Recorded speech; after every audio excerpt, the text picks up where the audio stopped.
Okay, good afternoon, everyone, both in person and online. Welcome to Rudolf Steiner branch of Chicago. And we are at day 3 of our Karl König Festival. We're having this exhibit here of his Calendar of the Soul images and these incredible talks by Richard Steele. So we're so grateful for all of you people online that are joining us, as well as everyone who has come in person. And if you can come in person anytime over the course of this coming week to see this exhibit, we highly encourage it, and we'll get information to you about that as well. So I'm going to introduce Deborah Grace, who is the administrator for the North American office, thank you, of the Karl König Institute. And welcome, Deborah. Thank you.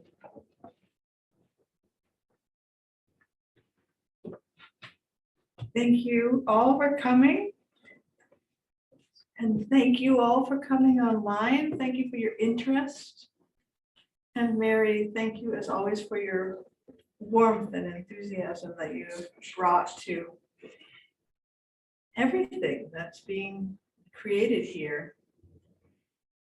Before I introduce Richard, I want to say something I have failed to say thus far, which is if anyone would like to receive the news, very occasional news from the Karl König Institute, please just send an email to office@karlköniginstitute.org, and we will put you on our mailing list.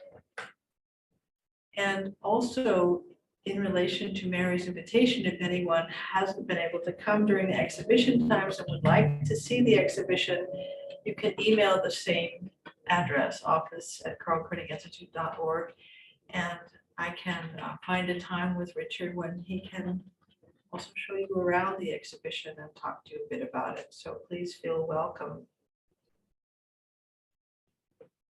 I'm really looking forward to this afternoon's talk. I know we all have come to anthroposophy through a connection to the healing impulses that Rudolf Steiner brings into the world.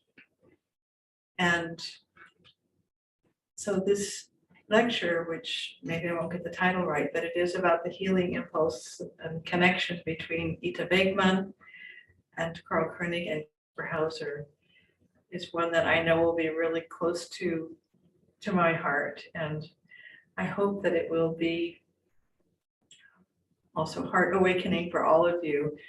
Richard Steele's connection to these themes goes back some 50 years.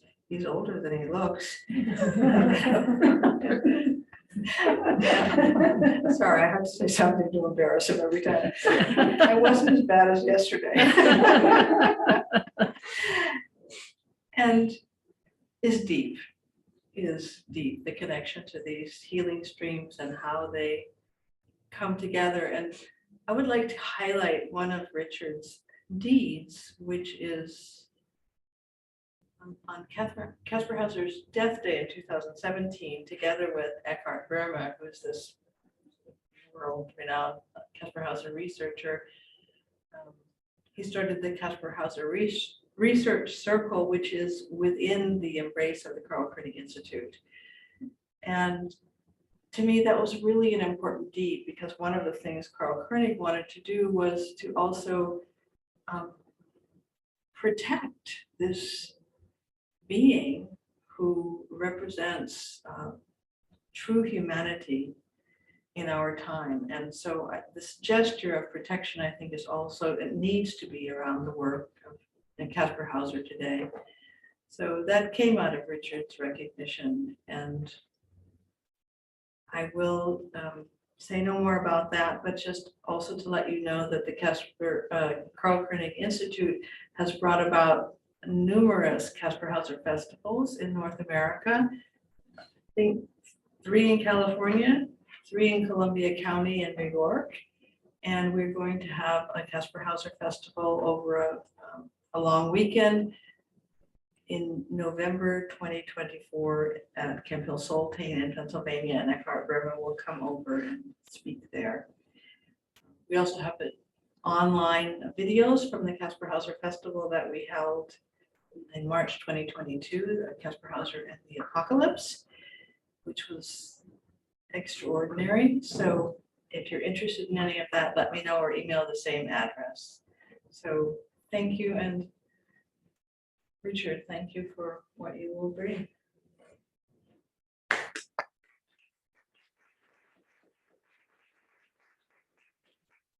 Thank you. I would like to start with a poem again. About Kaspar Hauser.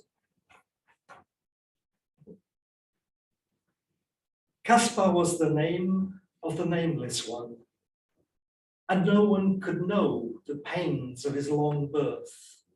Feeling out into the days he came, seeing as blind men do, and no one knew he was missing as a name in the void of words. But Kaspar was his name, and no one had to wait, for his coming was too late. Only hearts in the breast of few knew and knew it clear that they carried more future than their own. But to follow a heart and heed its word is not given to all in the hardships and toil of life, and inertia pushes not, but numbs for time to come.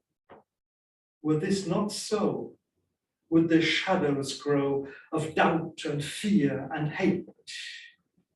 For serving without command, loving without gain, for this a messenger came, a Kaspar without a name.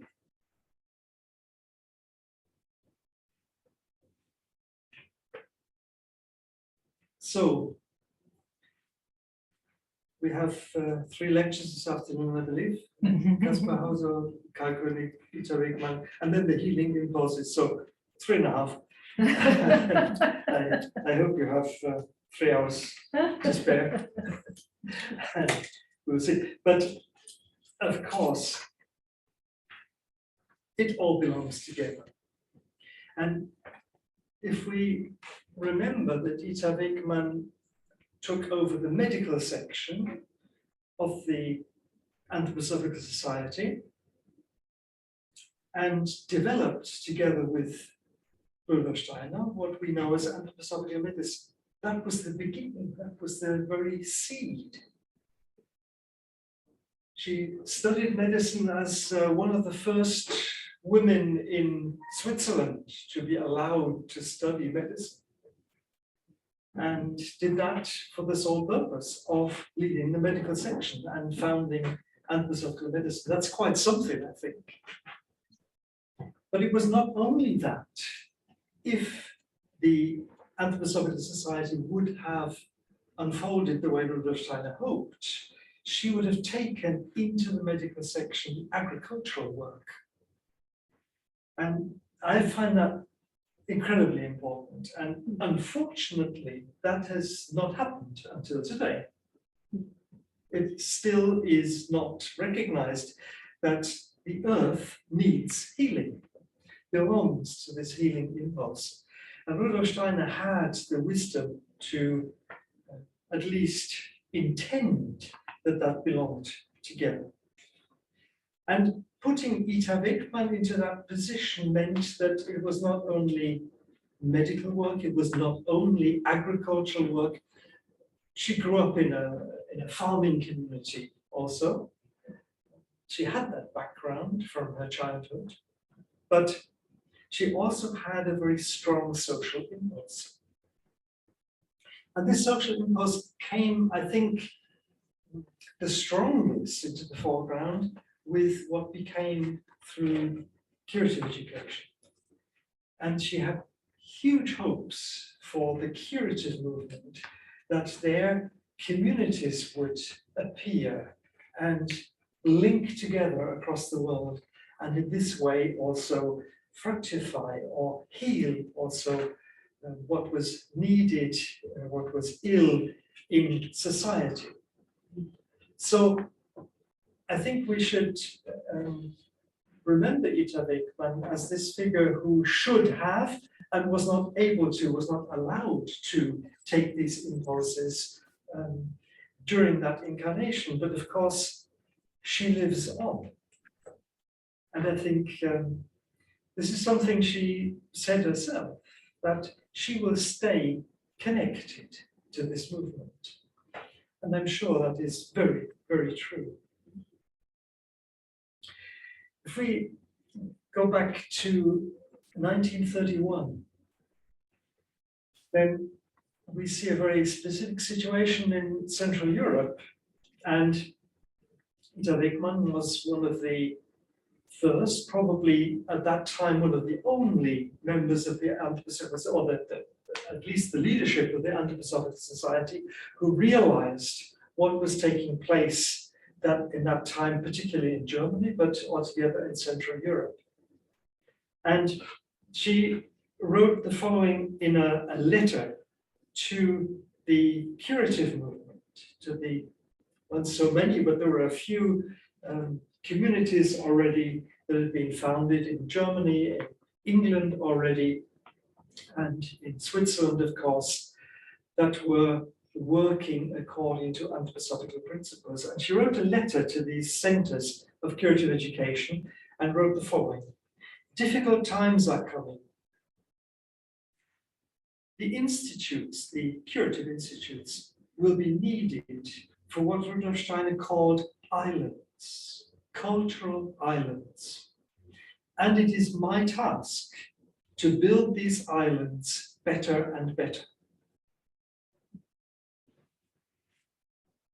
Now, it seems that she had wise foresight of what was coming in the way of destruction of society altogether in Central Europe, and knew that what Rudolf Steiner had mentioned with these islands of culture, that they would be needed, and where better than in a curative surroundings, where curative education was being practiced.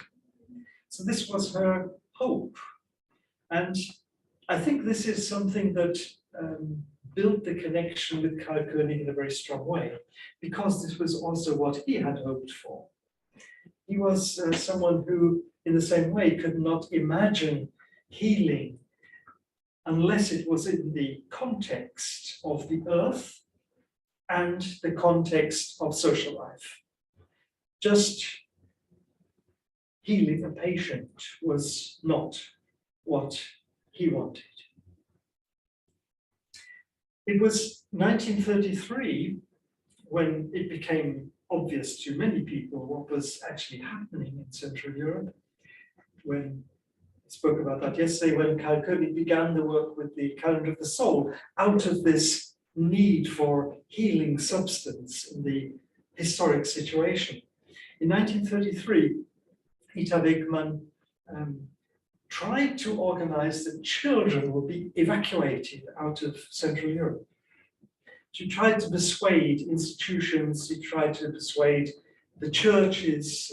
She was very, very active in particularly the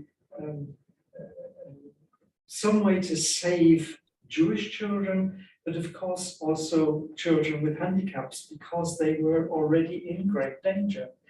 It's quite amazing that she could see that so plainly, whereas many others in the Anthroposophical Society were still hoping there would be a way to work together with the Nazi regime, even in the leadership of the Anthroposophical Society.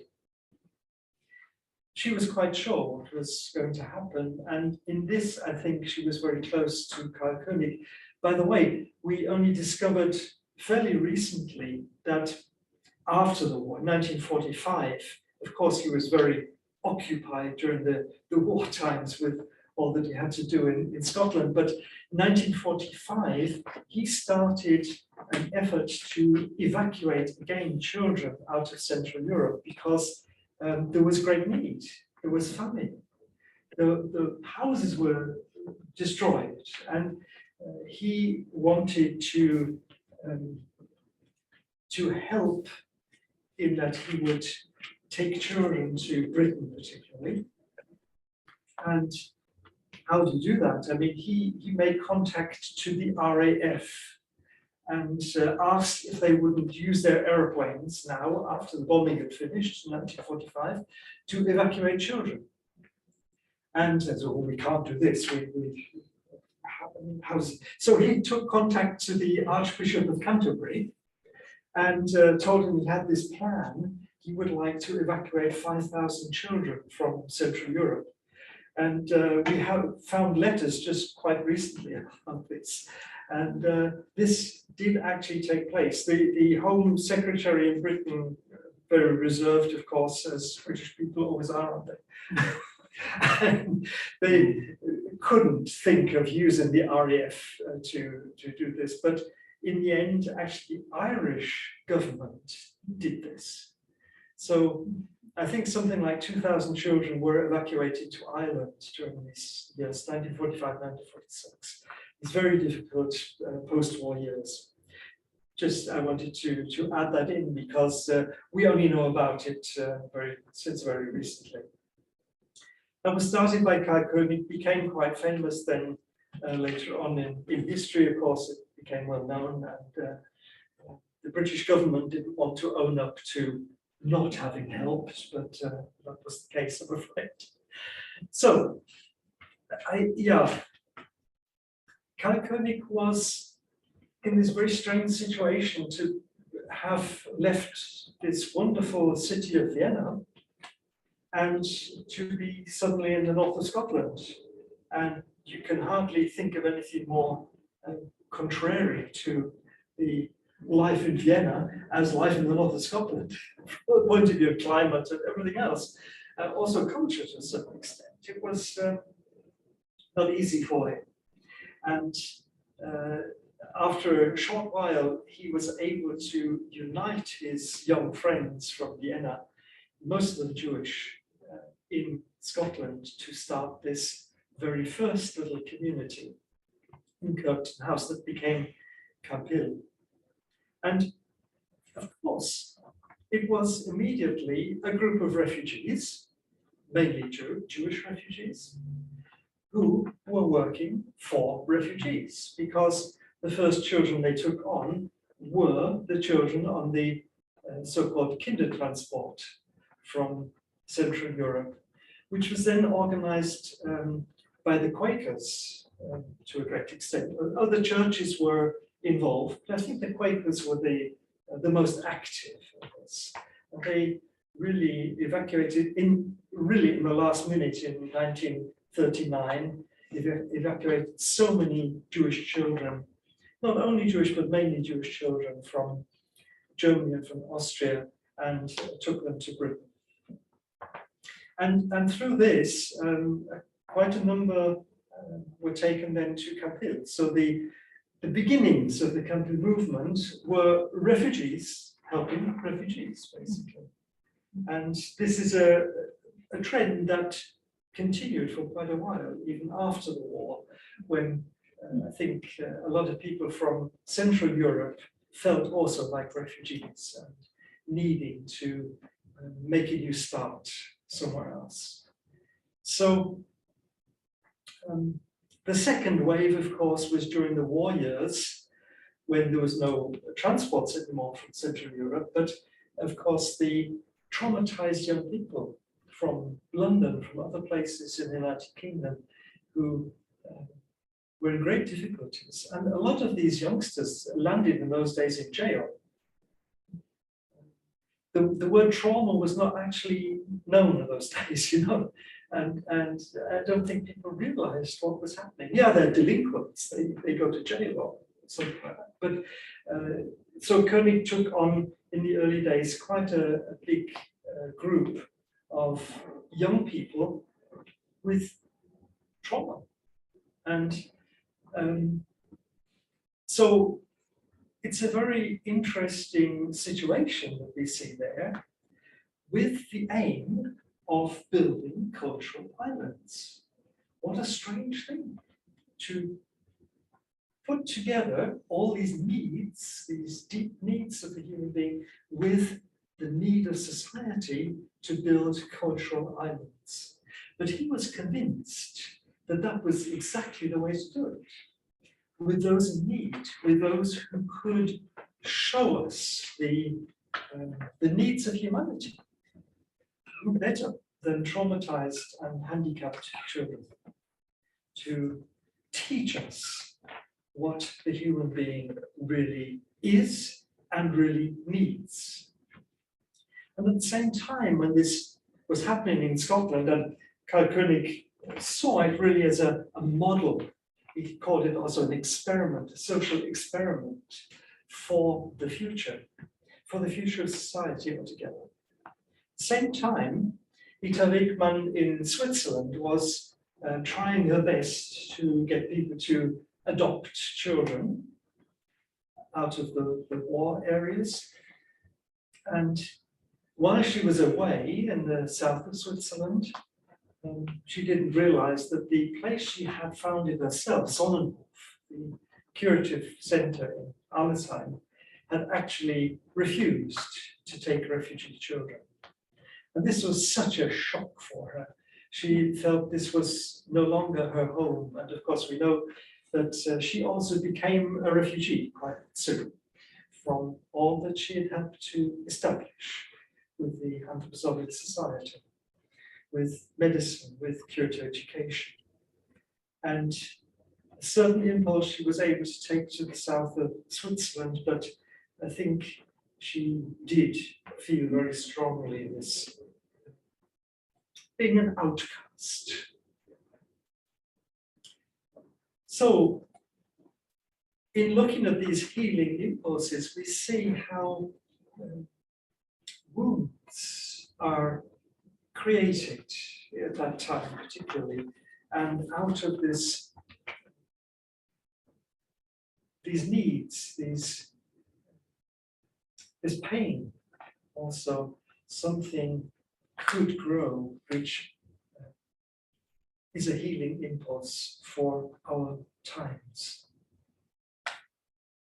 Now, it was always very interesting for me to see that Rudolf Steiner, during the First World War, talked about cultural impulses in a very particular way. He said, in many instances, cultural impulses have been dispersed across the world. He uses the word like gypsies, sent into the circumference instead of being able to hold on to an impulse as a nation, for instance. And he gave the examples of the Jewish people and also the Greek culture. That was a culture which actually was not allowed to stay together, but was dispersed over a huge area. And so this is actually a principle of evolution. Well, saying that during the First World War, I think one can sense that what happened during the Second World War, the dispersion of all these people of Central Europe, had a tremendous influence, of course, on many cultures, on British culture and also American culture, of course. How many people came from Central Europe during this time with strong social impulses, with artistic impulses and other impulses? So this seems to be a very special principle of evolution. Can one perhaps also see that it applies to individuals like Ita Wegman?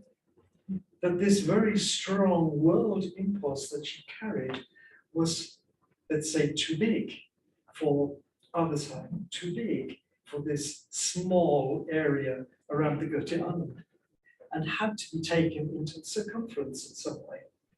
Also Karl König, who became a refugee not only because of political reasons, but also was thrown out of the Anthroposophic Society.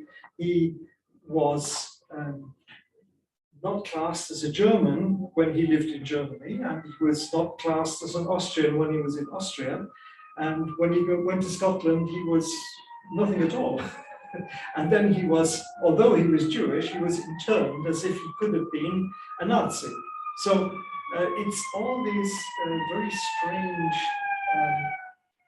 elements of becoming an outcast, not fitting into the situation of his time. It seems to have something to do with the destiny of these individuals, that they were not able to realize these impulses in a place where they would have liked to. Karl König was so strongly at home in Bohemia, for instance, in the area of Pilgrimsheim, the place he helped to found in Silesia. This whole area he identified with very strongly, the historic impulse of Charles IV. And such things have lived around the area of Prague and still in the Austro-Hungarian Empire. And yet, he was not allowed to stay in that area for so many reasons. Even being a curative education was no longer possible. And Pilgrimsheim, that he had just helped to found himself, he had to leave in 1936. He was no longer allowed to speak in public. He was no longer allowed to practice as a physician and had to leave. But it was not the only reasons, because it was a center of curative education and these children were in danger. The institution was in danger. And very shortly after that, also the first children were taken from that center. The co-workers tried to disperse with groups of children to integrate them into families in a wide area so they wouldn't be found by this very evil impulse of euthanasia, so-called.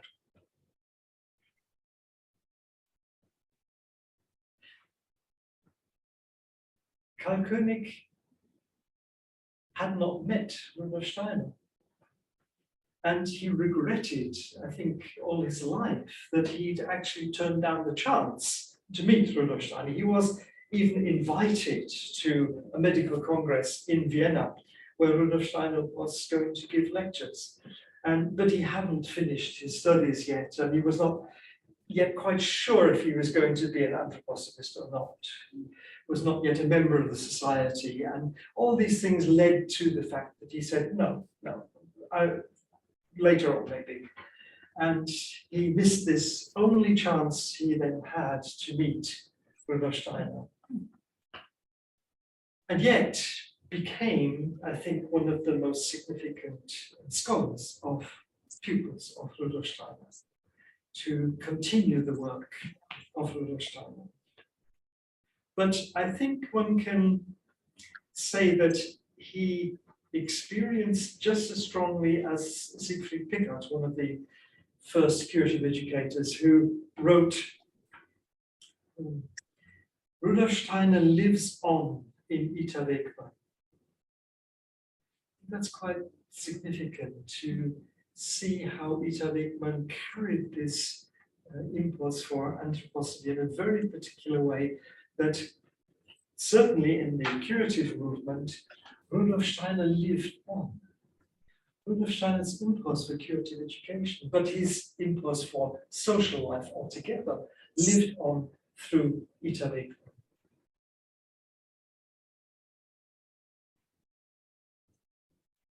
So, what does that mean? That the outcasts are peoples like the Jewish people, for instance, also individuals like Ita Wegman and Karl König and many others, of course.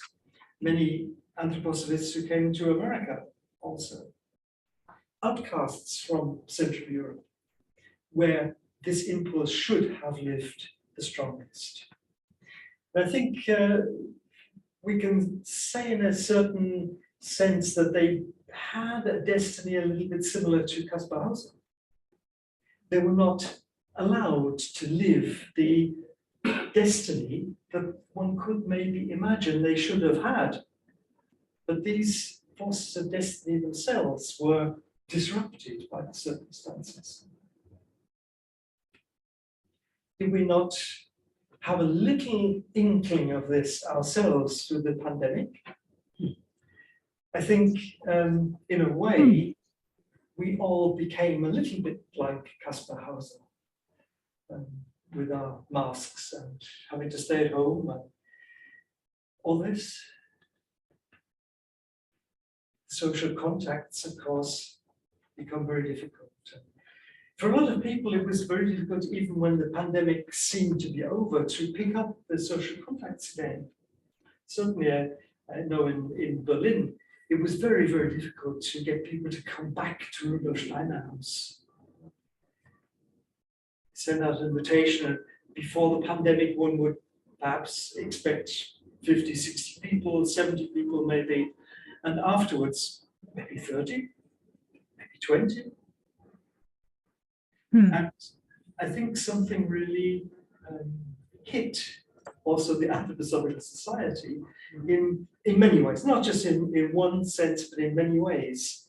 And how important it is to realize we need to learn something through this situation, just as Ita Wegman, just as Karl König, just as many others, had to take up this thread of destiny in a completely new way. And I do think that, in a way, our time has this task now to find new ways, to ask ourselves, what do we learn through what happened through the pandemic? What do we learn, and how do we take up these inner impulses that we carry, and not to, let's say, not to be depressed about our destiny not being fulfilled the way we thought it should have been, or whatever, but to take up something in a new way. And this renewal, I think, is something we need to look towards. It has to do with the question of healing. It's not just a disease that needs healing. It's not just COVID that needs another jab, but we need to see what is that in our time that needs healing, which is much bigger. We knew it beforehand anyway. I mean, but this is a big problem, isn't it? That we know so much, and yet we manage so little. And I think that to a great extent, we began to realize through the COVID situation how little we have managed. How little have we managed in the sense of communications between each other, of contact from one to the other, of love from one to the other. How could it be that even, or maybe particularly, anthroposophical institutions were split in half by those who wanted to have a jab and those who didn't want to have it, or ones who thought it was important or was not important, it was all a hoax, and all of a sudden a split. Although we know that these temptations are there to split into black and white, to split into left and right, or whatever. And we have wanted a different path, a threefold path, which would overcome the twofold. And yet I think this twofold problem was very, very evident, and perhaps still is.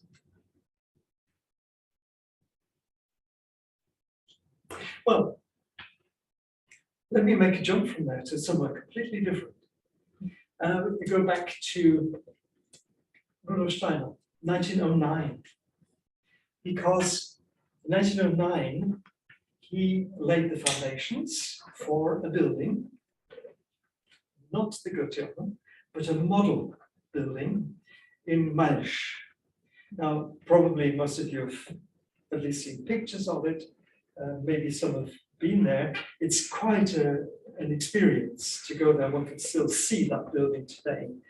He said of it, it is the only Rosicrucian temple on earth. That's quite something. And it was only a model, but nevertheless. But where is it? It's on the hillside next to Karlsruhe. with a view across the valley of the Rhine to the castle of Karlsruhe, where Kaspar Hauser was born. And we remember what Rudolf Steiner said about the mission of Kaspar Hauser. He should have built a new Grail castle. He should have been able to become a priestly leader of mankind, to bring together these two elements of the priest and the king, say the shepherds and the kings, for a new style of society. Did Rudolf Steiner build this as a model next to the birthplace of Kaspar Hauser, this new Grail castle as a Rosicrucian temple? I don't know, but it's very special that actually happened just there. And if you read the lectures that Rudolf Steiner gave in this place in Malsch, they are so very special. Of course, all lectures of Rudolf Steiner are special, but these are special. 1909, and they are in this volume. The English title, please help me. Psychology. It's not the psychology of body, soul, and spirit. No. It's spiritual economy. Oh, Yeah, is that the right? Yes. Yeah, the right title. Okay, the titles change in English sometimes. That's why I'm not quite so sure. But I think spiritual economy. Anyway, they're quite easy to find, I think. And the way he speaks there is quite unique because, well, I won't go into too much, but you imagine they're building this temple, you know, and there he stands in this. They built a wooden house first of all for the branch, and he inaugurated the branch. It became the St. Francis branch and of Malsch. And at the inauguration, he went to look at this wooden house that was built there, basically as a Bauhütte for the temple that was being built. And there the branch was to be inaugurated. And they built everything beautifully, also the furniture and everything. And he went in and looked at it and said, "This is very lovely, but paint it blue." All this beautiful wooden furniture and wooden walls and floors and ceilings, painted all blue. And if you go there today, blue floors, blue ceiling, blue walls, blue table, blue chairs, you think, wow, what is this? He said, we're anyway in the woodlands, you know, and when we meet, we don't want to be in the woodlands. And then he spoke in a very particular way. He starts by saying, here we are in these beautiful woodlands. And the spirit of the sun is looking through the branches. This is not an exact quote, of course, but if you read the words, it's actually quite stunning, particularly after painting everything blue. You know, he says, here we are in these wonderful woodlands, and we can experience the spirit of the sun looking at us and coming through the trees, and wow, what's happening here? And a very particular mood comes about. And he speaks about France and Sicily, of course, but he gives also other indications. Right next to Karlsruhe, which was the castle of the sun, and if you've ever seen a map of Karlsruhe, particularly an old map, you'll see the castle where Kaspar Hauser was born was the center. And from that, rays of the sun went in all directions of the roads in Karlsruhe. It's still to be experienced today because it was to be the castle of the sun. Right next to that, this little model temple of Malsch. And all of a sudden, out of this, about St. Francis and about the beautiful trees and so on, and all of a sudden, Rudolf Steiner speaks about the mysteries of Atlantis. You think, what is this about?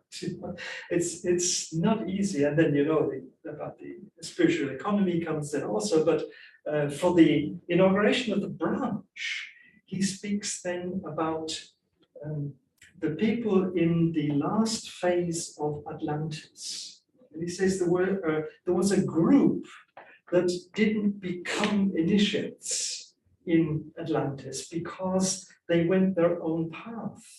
And they became something like outcasts in their time. The developments of the later Atlantic times were so advanced. And we know, of course, the machines they were able to build, and they were flying and sailing and so on, using the power of plants as their energy. Very, very high culture already. And there he says in a small group, didn't take this path. They were classed as outcasts. They were ridiculed in their time. But they were the ones who were preparing the future epochs of the after Atlantic times, Atlantean times. So those, we can assume, who have prepared or are maybe guiding also our times, belonged to this group of outcasts in the Atlantean times. It's an interesting concept that he brings there. Why? What does it perhaps have to do with Kaspar Hauser? And of Kaspar Hauser, he then also later said he was an Atlantean who had no other incarnation in the meantime between Atlantis and the 19th century. So, is that what he was talking about in Maisch? We don't know, but it seems to be a hint towards this riddle of Kaspar Hauser that Rudolf Steiner found so important for us to occupy ourselves with. Well, we know that Karl König saw Kaspar Hauser really as the guiding spirit then of the Camphill movement. Not only of the Camphill movement, but of the outcasts of society altogether. Spoke about handicapped people in those days, but he speaks about them in such a fashion that we can say all those who are outcasts of society have this guardian angel, so to speak, that was Kaspar Hauser. He had conversations that we know with two very particular people who occupied themselves with Kaspar Hauser. That was Eugen Kulisko, a very good friend of Karl König, and Walter Johannes Stein. Both of them had researched quite thoroughly into the question of the riddle of Kaspar Hauser's incarnation. So those were conversations. We don't know too much about what came out of those conversations, but we do know that Karl König was very enthusiastic of following this path of Kaspar Hauser. We can assume that he also spoke to Ita Wegman about it. We do not know, but we do know that Ita Wegman had occupied herself with Kaspar Hauser and found it equally important. Unfortunately, there's no notes. There's nothing in any of the letters about Kaspar Hauser. Yeah. But it certainly must have been a conversation at some time. Well, Eugen Kulisko, of course, was also an outcast of the Anthroposophical Society, 1935. And just 2 months before he was what's the right word? Expelled. Expelled, is that right? Thank you very much. Yes. Expelled, yes. Just 2 months before he was expelled, he held his last lecture in Dornach, which was entitled The Riddle of Kaspar Hauser. So important it was to him. Unfortunately, also there are no notes that have been left.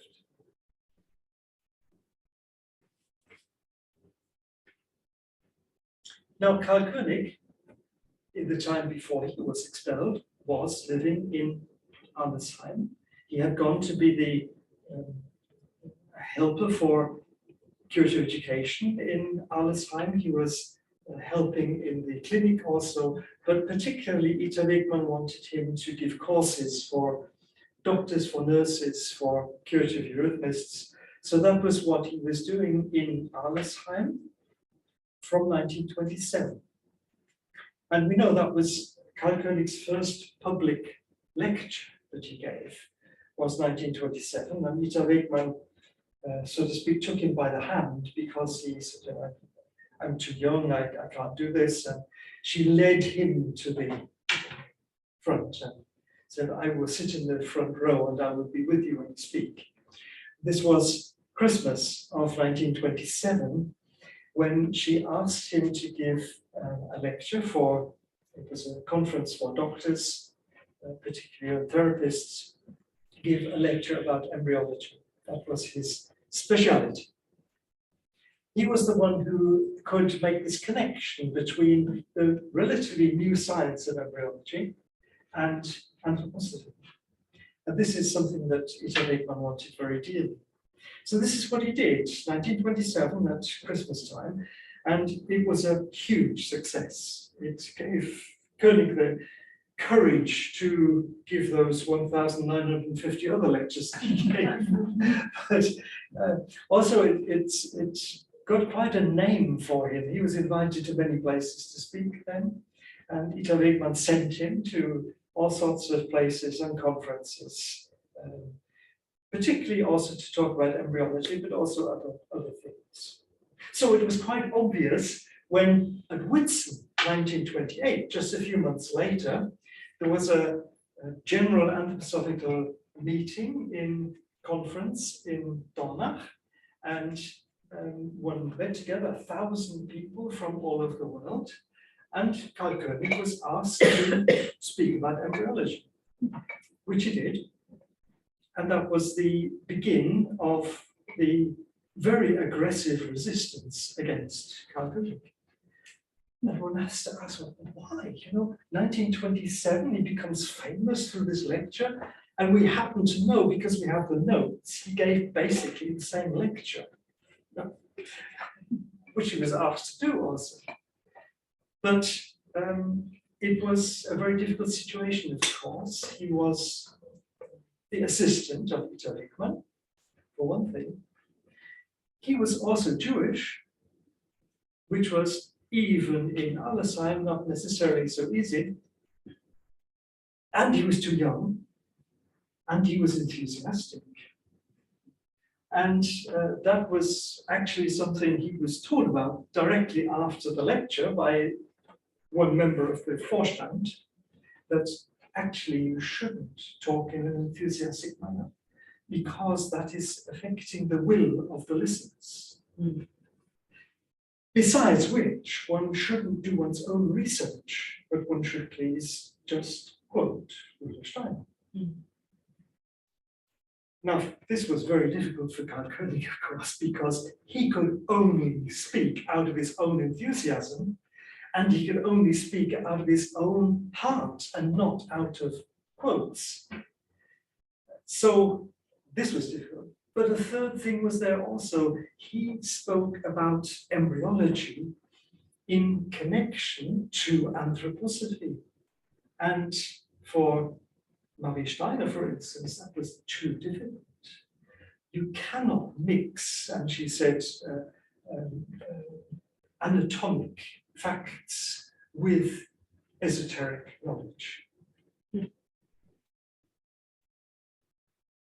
And we have letters by Marie Steiner where she writes about this and sees it as an absolute catastrophe what this man is doing, writes to all the branches, the German-speaking branches in the Czech Republic, in Germany, in Switzerland, in Austria, and asks them to please tell her why Karl König should not be speaking in their branch. It's quite a pointed letter, isn't it?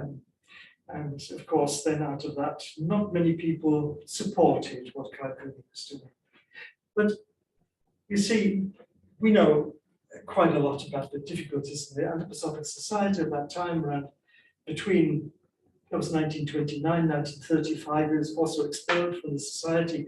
And that's not what I want to talk about, but what happened between Christmas of 27 and Whitsun of 1928? And only afterwards, at least a year later, did Karl König realize that it was Whit Monday, 1928, exactly 100 years after Kaspar Hauser had appeared in Ansbach. And he knew immediately. In Nuremberg. Sorry, thank you. In Nuremberg, yeah. And he knew immediately that this had something to do with his own destiny. From that point, Kaspar Hauser never left him. And this was supported probably by Ita Wegman, certainly by Ita Wegman, but definitely also through his friends, Eugen Kulisko and Walter Johannes Stein. So when Eugen Kulisko died, which was 1939, this was a great shock for Karl König, who had hoped that a medical school could be built. He hoped actually for a small Goetheanum in Britain altogether, but particularly, of course, he was interested in medical research. He was banking on Eugen Kulisko and his wife also to be part of this, of course. And there were conversations about this already.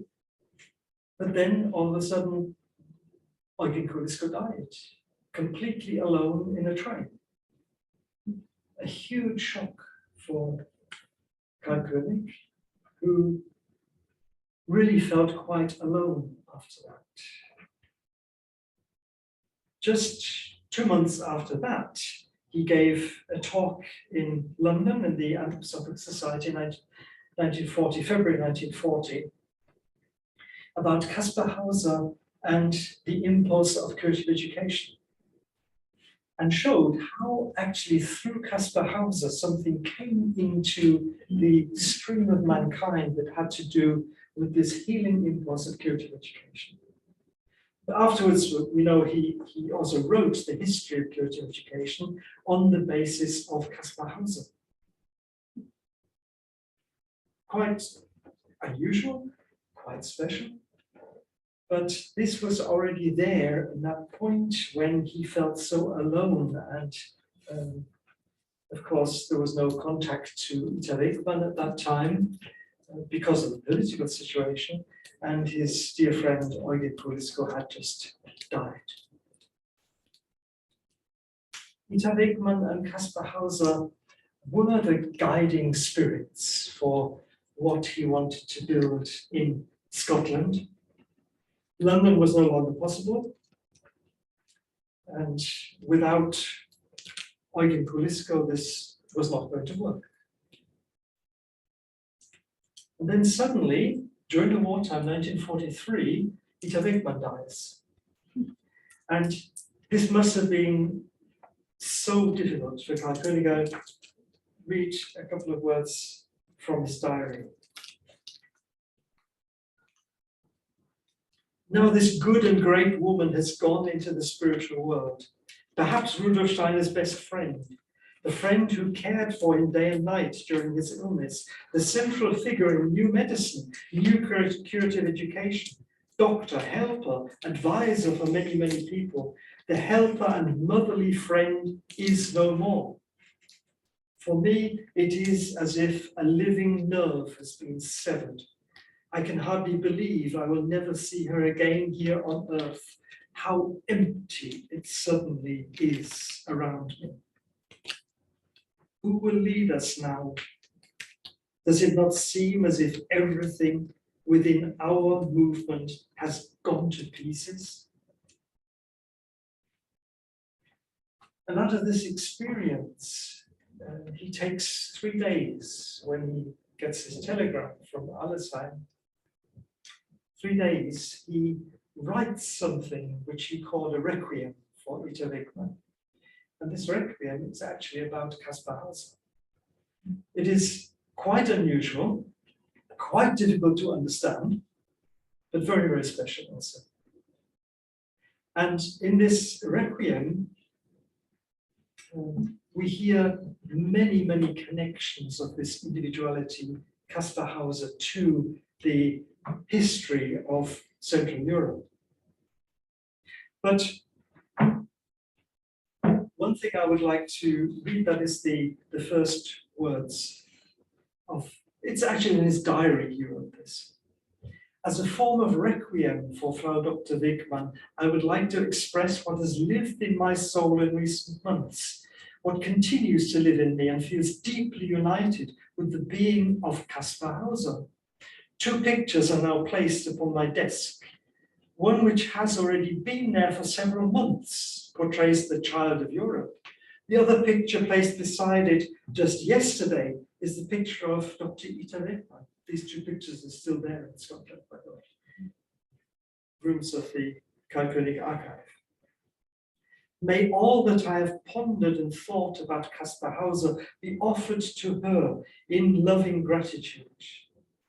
This child Kaspar wanted to bring peace from out of the mercury impulse of the Buddha, and was ridiculed and ultimately murdered by the adversary forces.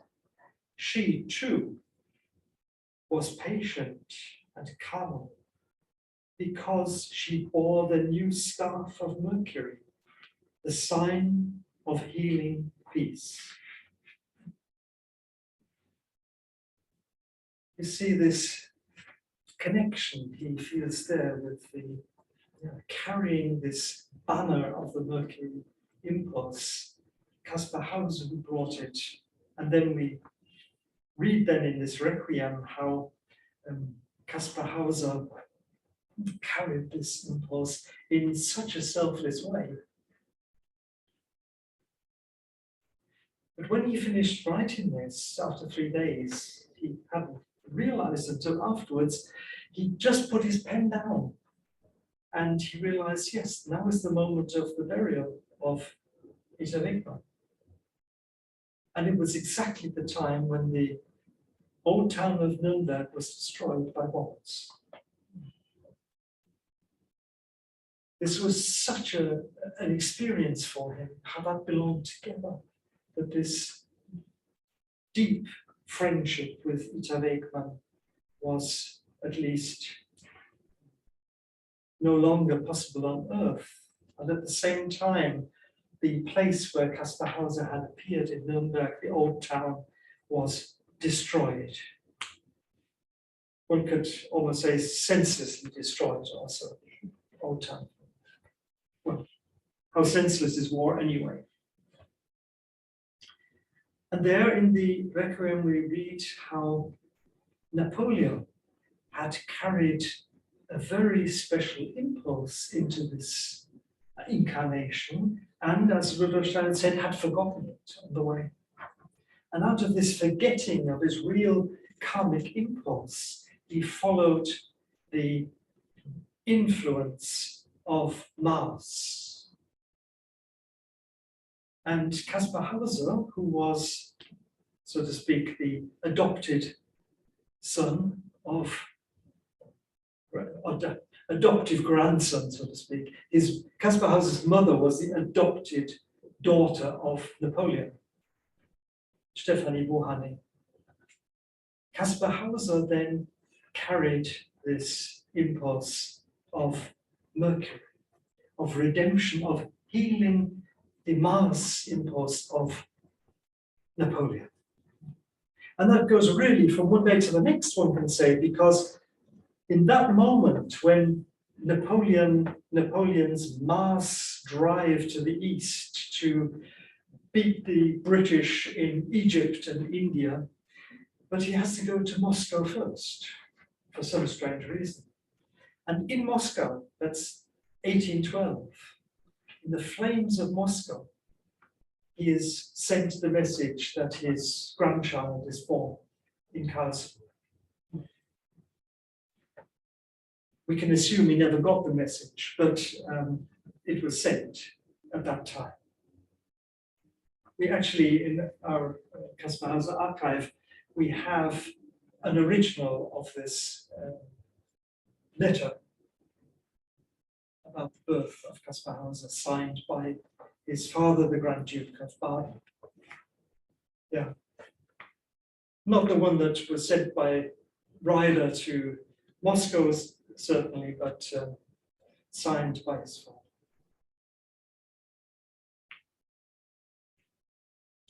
So, Kaspar Hauser in Nuremberg. I'm sure you all know about Kaspar Hauser. I don't need to tell you too much about him, but just to remind you, the way he brought humanity into that situation of the 19th century, at the height of materialism, one could say, the height of also the one-sided natural science that was being developed. Even the science of embryology that Karl König then studied was born in 1828, exactly the year when Kaspar Hauser arrived in Nuremberg. Karl König was very keen to mention that. The science, the first book about embryology was published in 1828. So what did he bring? Did he come to Nuremberg as the new Grail king? I don't think you can see that whatsoever. If we remember what people experienced of Kaspar Hauser in those days, I just read something. Georg Friedrich Daumer, who was his teacher, spoke of an angelically pure human being with the most refined sense of morality and the most rigorous love of truth, and also of the paradisal innocence and purity. When Kaspar Hauser came into the world out of his place of concealment, his soul was the mirror and reflection of a heavenly goodness, purity and innocence. No comparable example has hitherto appeared or come to light. Special words. And if we think of Feuerbach, for instance, who was quite an important figure at that time, criminologist, I mean, you wouldn't expect sort of, I don't know, emotional words from somebody like Feuerbach. But he writes, Kaspar Hauser's appearance contradicted the doctrine of original sin. He shows the purest innocence and goodness of heart. A soul full of childlike goodness and gentleness, which rendered him incapable of inflicting pain and injury on another being. Almost as the reflection of the eternal in the soul of an angel. I mean, this is a famous criminologist saying this, you know, who'd just been in trouble with the King of Bavaria. And now he's saying the reflection of the eternal in the soul of an angel. It's quite amazing. And so it goes on, so it goes on. And what does that mean? Can we really imagine that this Kaspar Hauser that is experienced and that people still experience today, of course, because this Kaspar Hauser has influenced art, has influenced poetry and music and painting and drama throughout the centuries until today. But this aspect it is that has influenced people and not a new Grail king. Can one imagine that this being would have been able to build a Grail castle and be a new king of the kingdom of Germany? Germany was not a nation in those days, you know. That's important to realize. One of the youngest nations of the European Union. 1871, long after the death of Kaspar Hauser. But he could have united not only Germany, but also Europe through his birth. But this didn't play any part at all in the way he affected people. And I think that is important to realize. It is as if it's two completely different beings. Who did one actually expect to incarnate in that situation as a new Grail king? Certainly not this individuality that turned up in Nuremberg. So is this a hoax, or what does it really mean?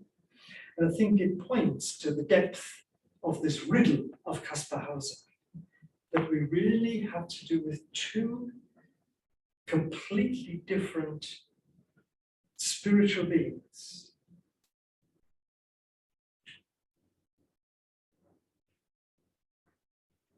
Ehrenfried Pfeiffer, who was very instrumental in the development of anthroposophy, of course, in this country, and very connected to the healing of the earth. He knew Karl König from the early days in Pilgrimsheim in Schlesien, because that was a center of biodynamic research at the time. Now, when Ehrenfried Pfeiffer gave talks in New York in the 50s, speaking particularly about the Archangel Michael, by the way, he told the story of when he drove Rudolf Steiner from Stuttgart to Dornach. He was the driver. He was one of the few people who Rudolf Steiner spoke to with his first name and not with his surname. Very few people, but Ehrenfried Pfeiffer. And Rudolf Steiner said to him, "You come from Nuremberg, don't you?" And he'd spent most of his childhood in Nuremberg. "What do you know about Kaspar Hauser?" Very strange. Well, in this conversation, of course, Ehrenfried Pfeiffer asked Rudolf Steiner, well, what was really the task of Kaspar Hauser? And there he gives a completely different answer to what we otherwise have heard about this Grail kingdom. Completely different. He says there,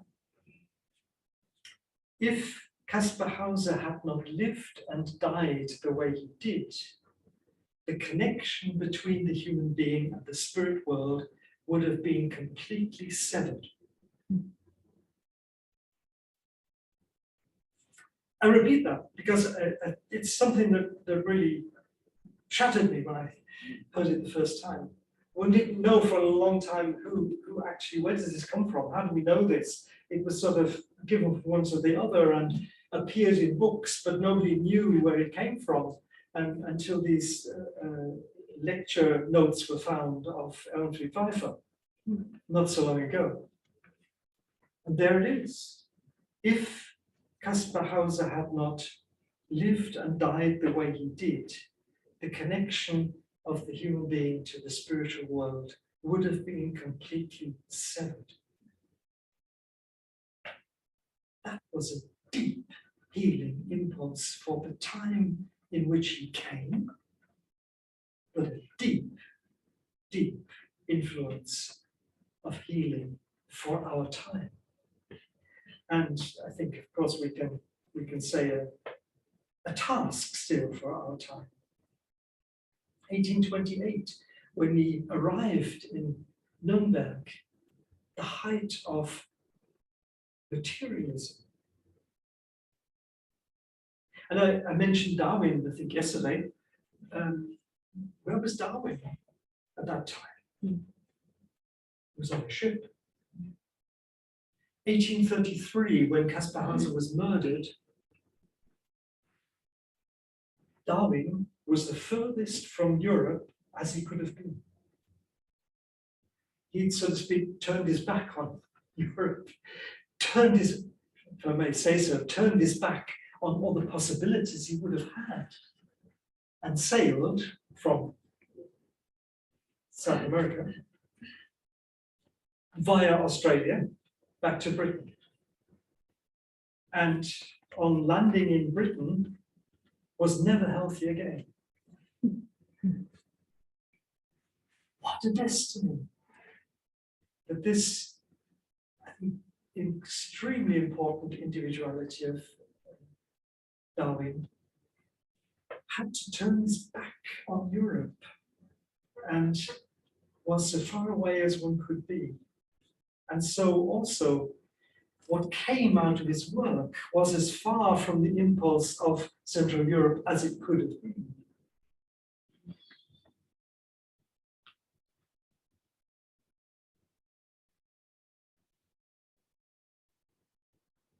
So there we see that this healing impulse that Kaspar Hauser brought was no longer a question of building a kingdom, building a new Grail castle, but something completely different. In actual fact, something of a magnitude one can hardly imagine. And so this is the depth of the riddle that Rudolf Steiner left us when he says one of the three main questions for the future will be, where did Kaspar Hauser come from? Where did Kaspar Hauser come from is an incredibly interesting question. Because he was certainly not the individuality one had expected.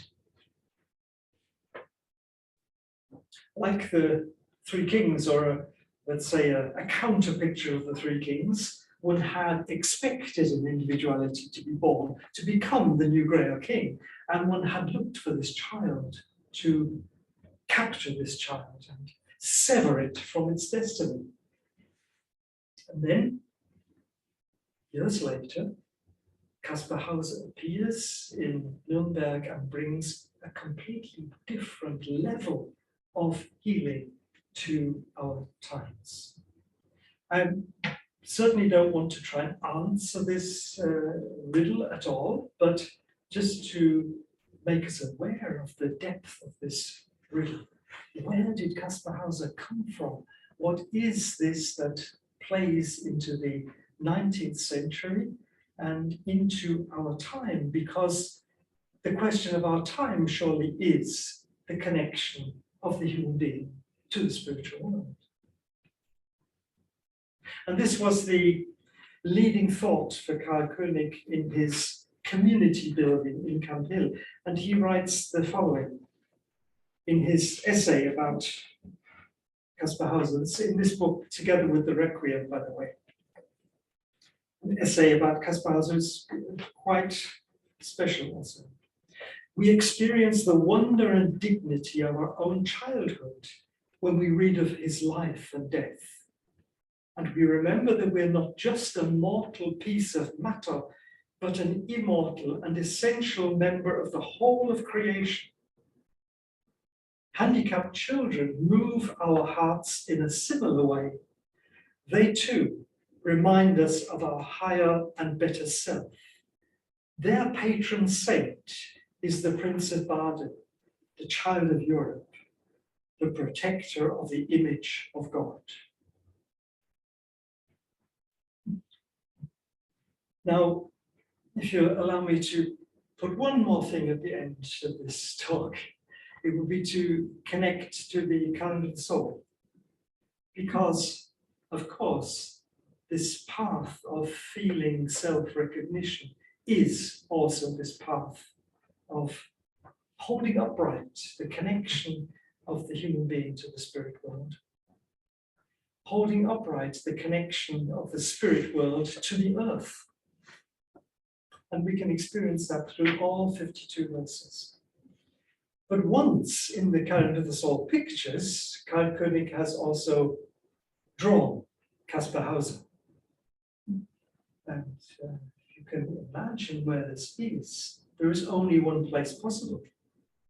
Because if we start with Easter and go on this journey to find our own selves as spirit being, where do we have this first experience? It is, of course, the height of this breathing out of the year at St. John's. And just read this verse for St. John, 12th verse. The world's radiant beauty, it forces me to free my spirit's powers from depths of soul. the world's radiant beauty, not my wish to leave this world or something like that. I would rather be somewhere else, you know? Let's look and see if we can live on the moon or somewhere, because we've ruined this planet anyway, right? No, the world's radiant beauty it is that forces me to free my spirit's powers from depths of soul, that they take flight to worlds afar, to leave myself, and with trust alone, seek for my own true self, in cosmic light and warmth of worlds. And you see there how these two elements of light and warmth, of, in the end, thinking and will come together in this verse, leaving ourselves to find ourselves. And this is the path of the current of the soul. Deborah, do you think you could get number 12 for me? That's the, just exactly over there, just where you can't get to it. But it's not an easy path to get there. So this 12th verse is, I had a huge riddle to solve with this. What is this picture? Until I realized it can only be Kaspar Hauser. Thank you very much. Now, of course, it's too small for you all to see anyway, but you can take a look afterwards within the sequence, of course, and see how Kaspar Hauser, so to speak, as a captive, is down here, around him, the beauty of the world. And out of this beauty of the world, out of this connection, this deep connection to the beauty of the world, we know that we must keep the contact to the spirit alive. And this is the sacrifice of Kaspar Hauser. He sacrificed his whole destiny to live and die the way he did in order that this path may be possible. So I would go as far as to say he sacrificed himself so that out of anthroposophy, Rudolf Steiner could give the calendar of the soul. Richard, keep it moved forward because the light is, yeah. A new path Yeah. to the Thank you. spirit for the individual. Could you repeat that last sentence? Sorry about that. Yeah, I think I can allow myself to say, because Kaspar Hauser lived and died the way he did, made this huge sacrifice for humankind, because of this sacrifice, it was possible then for anthroposophy to develop the way it did, and for Rudolf Steiner then in 1912 to give the calendar of the soul 100 years after the birth of Kaspar Hauser. 33.3 times 3, 100 years. And so I think this has to do very much with the question of healing in our time. The impulse, the Mercury staff that Ita Wegman was carrying for Rudolf Steiner, and that Karl König wanted to put into practice in social life, together with those who were outcasts of society. Thank you. Amazing.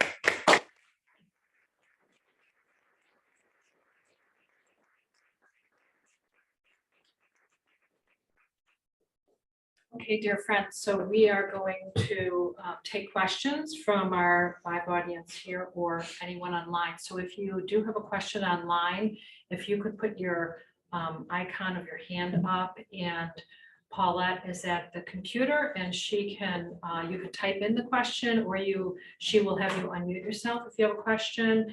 And if anyone here has a question, maybe we'll start with the live audience.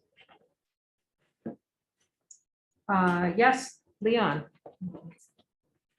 When you spoke about the the children after the war, after the second of them. I was hoping you'd mention Lord Dowding. Are you familiar with what he did? And Lord Dowding was head of the RAF. Yes. And he published a book afterwards of all these communications from dead aviators to their families. Wow. Yeah, that was the contact that Karl König had in the Air Force. Oh. And he actually already had the go-ahead from the Royal Air Force to, but I think it's I'm not sure, Secretary of State, I'm not sure who was, but the politicians didn't want to go in for it. So it was not allowed. And that's why in the end, it was taken up by the Irish government. Oh, good. Thank you. Can you talk a little bit about why Germany does not recognize Kaspar Hauser? Or it just like, it doesn't seem like there's any like, are there statues of him? Are there, I don't know, it just seems like there should be some acknowledgement of his legacy. Yes. If you go to Ansbach, there are statues. Yeah, because I think there's been so much activity in Ansbach over the past 20-25 years, particularly through Eckhard Böhmer. We've had Kaspar Hauser festivals in Ansbach every 2 years for 20 years now. And that's been quite amazing because they are festivals that are run in the name of the town of Ansbach, but are, how shall I say, completely out of the anthroposophical impulse. Not only anthroposophical talks and so on, it's very inclusive, taking in a lot of people from the area, also artists of the area and so on, and yet completely out of the impulse of anthroposophy. And this is something he approached the mayor of Ansbach with 22 years ago, I think, 22 years ago. And the mayor said, oh yes, you can do this. It will only last 2 years and then it'll be over and everybody will have had their fun and so on. And Eckhard Böhmer said, no, this is an impulse for the next 100 years. And afterwards he said, I actually regretted saying that, but then it continues. It continues. And the coming year will be a Kaspar Hauser Festival again. And in the name of the town of Ansbach, and we'll be using the buildings of the town of Ansbach and the infrastructure of the town of Ansbach and so on. So it's well recognized. Eckhard Böhmer was given the Cultural Prize of the town of Ansbach 2 years ago. So yes, that recognition is there out of that impulse, and yet we have to realize that it is much too difficult to understand. Why should we think about a findling who appeared in 1828 and nobody knows where from and where he went? And so it's very, very difficult. I think, certainly for me, it's still a huge riddle how to understand this twofold mission that also Rudolf Steiner speaks about. And it cannot be the same thing. It's just impossible. So I think we can excuse anybody for not making a statue or writing too much. There is a lot written about it, but it's very contrary what gets written. There are books appearing just about every year about Kaspar Hauser in German. And all sorts of theories come up why it can't be true. Of course it can't be true. You can't live for 12 years in darkness on bread and water. It's impossible. But that is the important thing, that it happened. That's exactly it. So yes, in Ansbach, where Kaspar Hauser died, this impulse has come to life. And everybody in Ansbach knows about it. But if you go to Karlsruhe, people are very careful what they say. Why? Because the family of Kaspar Hauser is still living there. And of course, it's the family that usurped the throne because Kaspar Hauser was not there. So, you have to realize how many difficulties are there in this whole situation. And that is why in Karlsruhe one didn't speak about this at all. The cradle that Kaspar Hauser laid in is in the castle in Karlsruhe. And until today, there is no notice saying Kaspar Hauser laid in his cradle. Because one doesn't really understand what happened. Is it just a political issue, in which case we don't want to know about it? It's anyway long past the political side. Why should we worry about that? But the dimension, the real dimension of it is so big that I think we have to excuse anybody for not understanding it. So, Carolyn, what did you say about the Taliban? It sounded to me Nothing. like you used the word Taliban. sorry, that's my English. I Okay, did not- never mind. I really can't think what I must have you said, but it certainly wasn't Taliban. Okay, good. We can go through the recording afterwards. Yeah, and find Deborah, out. Deborah, go ahead. I know you can't really develop this because it would be another several lectures. But you ended just now with speaking about the enormity also of the mystery. And probably all of us have heard before what you quoted, that Rudolf Steiner said to Ehrenfried Pfeiffer. And yet, for me, someone who has been through Kaspar Hauser festivals and research and heard lectures, it still remains something so enormous, extraordinary, that I can't even find a way to hold it. What does it mean that if this being had not lived and died the way that he did, the connection between humanity and the spiritual world would have been completely severed? That's astounding, staggering. Yeah. That's why we need a Kaspar Hauser festival at least once a year to explore this and to go into this dimension, to find out what does that really mean, and particularly what does it mean for today. I think that for me that's the important thing. What Karl König has done in putting Kaspar Hauser into this central point of the canon of the soul shows us, in a certain sense, how we, in our inner work, actually link on to just this.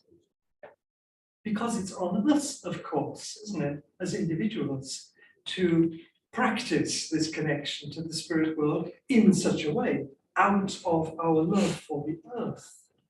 Not out of our love for getting away from earth, but out of our love for the earth and for humankind, to develop this connection to the spirit. And that is something I think which is very unique in anthroposophy. This path to the spirit. But there it is in a quite, let's say, practical fashion within this path of the current of the soul. And if you take a look at the 4 verses that belong together, it is quite amazing, because there we have this St. John's picture, then we have picture 15, which is the second picture of this group of 4, and then we have, over here, Christmas is the 3rd step in this series of 4. And Kaspar Hauser was murdered before he could celebrate Christmas. We have to imagine he was baptized at Whitsun and gained this individual connection to Christianity. He had not understood anything about Christianity before, but then suddenly he felt the deed of Christ so deeply that it moved him to tears. And there comes this act of baptism, confirmation, is the right word, confirmation at Whitsun, in the Swan Chapel, And you remember the two swans on the front of the Canon of the Soul book? Mm. And there he takes this connection to Christianity in such a depth. What would that have meant if he would have got to Christmas afterwards? How do we celebrate Christmas if we celebrate St. John's properly? And we don't just celebrate Christmas like we always did. In England, you have your Christmas crackers and have a party a bit like any other party. You eat too much and drink too much and so on. But the depth of Christmas out of this connection to Christianity would have been something very special. What would have happened to Caspar?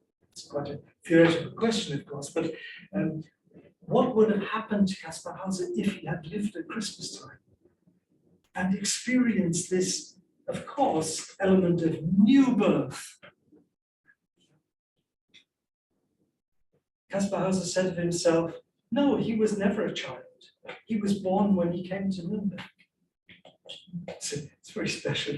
When he saw children and they told him, you were a child as well. He said, no, I was never a child.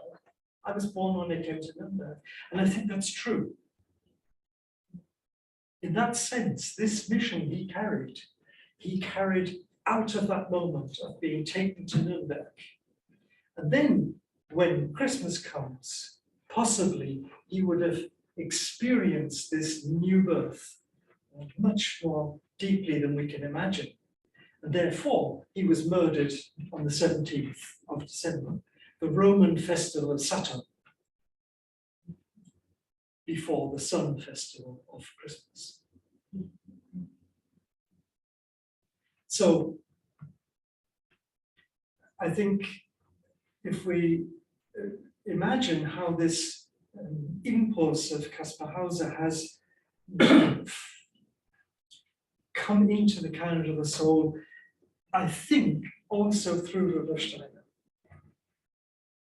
Karl König experienced how that belongs to this path, that we as individuals can take our own path in this sense of Kaspar Hauser's deed, out of love for the earth, to connect ourselves to our true I being. That is not a deed for ourselves, it's a deed for the earth. If we take then the fourth verse of this cross, it is here. It is verse 41. And if I may take a shortcut and say, I think that Karl König has also put a sacrifice for humanity into this picture too. I think it's the sacrifice of Iphigenia that he brings into this picture. So we have these two sacrifices of mankind on the beginning of this cross and at the 12th cross and at the end of this 12th cross, verse 41. And I'll just read to you the fulfillment of this path from St. John's. Out of our love for the earth, to take this path. And there we hear. The soul's creative powers strive to light the flame of godly forces from depths of heart. Is that not Kaspar Hauser? The soul's creative powers strive to light the flame of godly forces from depths of heart, that they work truly in human life, striving to take form in human love and in human deeds. That is the fulfillment of this cross of Kaspar Hauser.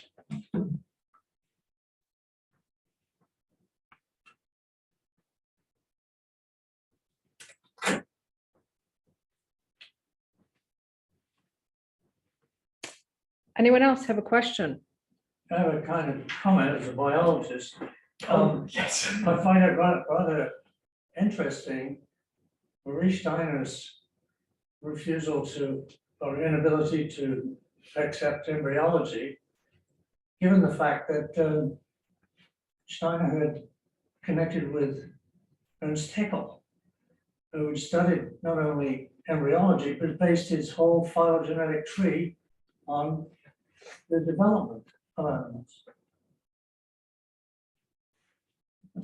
Yes. But also, just to maybe redeem Darwin a little, while he was so far away, he wrote the most loving letters to his wife. He really missed her.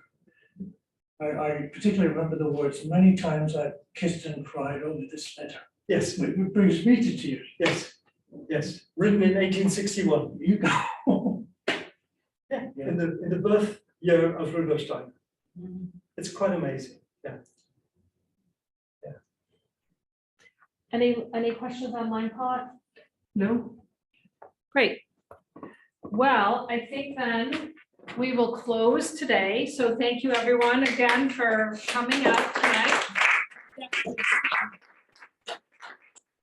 And we have two more talks here at Rudolf Steiner Branch in Chicago next Friday and next Saturday at 7 p.m.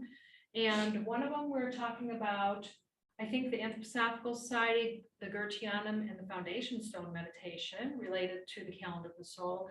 And then on the last evening, Richard will be speaking about the inner climate and the outer climate related to the calendar. So, And so Michaelmas, right? yeah, and it's and connected also to coming Michaelmas. So Okay, so three lectures then. yeah, 3 lectures at least. So, anyway, so if you would like to come by, if you are living in the Chicago area, please contact Deborah and they will arrange a time. And we hope that everyone will make a contribution online. Rudolf Steiner branch is rschicago.org to help support this exhibit coming through Chicago, and look online also to see where else it's going to go. So thank you everyone online, and thank you everyone here, and we have refreshments downstairs if you want to stick around. All right, thank you so much. Thank you. Awesome.